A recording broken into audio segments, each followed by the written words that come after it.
আমি চলে যেতে পারবো, আপনি রেস্ট নেন। শোনেন, আজ আমার মাথা ব্যথা ছিল, মাথা ব্যথা আরো বাড়ায় না, ঠিক আছে? রাগ উঠলে আমার মাথা ধরে।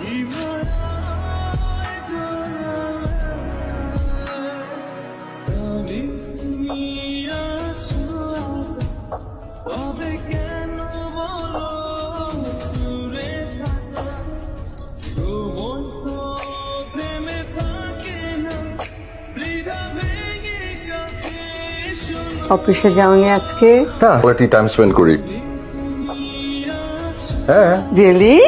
তো আমি খুব চার্মিং না? আমি তো শরীরটা আজকে কেমন লাগছে? কয়টা বাজে? You are late. জাতিকে অন টাইম ওষুধ খাওয়ানো কত ইম্পর্টেন্ট সেটা আপনি জানেন না? কত কত লক্ষ্মী মেয়ে, এত কেয়ারিং। কি করব, না খেতে চাইলে বাচ্চাদের মতো একদম সে আর একটু কত লক্ষ্মী মেয়ে। দুদিন হলো এসছে, আমার থেকেও কেয়ারিং। তোমাকে 2 দিনে ভালোই পড়েছে। কিছুই শুধু পটান্তি চলে হবে না, কিন্তু চলে হবে না। জি স্যার, ভাই আর কোনোদিনও লেট হবে না। 2 মিনিট। হ্যাঁ, ওকে। তোদের এঙ্গেজমেন্টটা করে ফেলতে চাই। তাই আমি একটা ডিসিশন নিয়েছি, কি ডিসিশন? এই বিয়েটা আমি করবো না। না, I am serious, I am damn serious.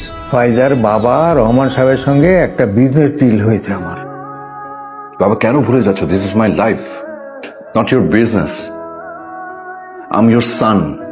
ঠিক আছে, সময় নে, কিছুদিন পরে করবো। বিয়েটা কোনোদিনই করবো না। মানে?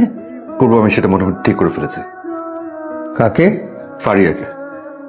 ফারিয়া? বাবা, দাদি দেখাশোনা করছে যে। ওই নার্স মেয়েটা? ও শুধু নার্স না, ও একটা ভালো ফ্যামিলির মেয়ে, আমার বন্ধুর ছোট বোন, ভালো করে চিনি। ঠিক আছে, আমি কালকে রহমান সাহেবের সাথে কথা বলবো। বিজনেসের চেয়ে তুমি আমার কাছে অনেক বেশি ইম্পর্ট্যান্ট। সিরিয়াসলি বাবা? ইয়েস। তোমার কোনো প্রবলেম নেই?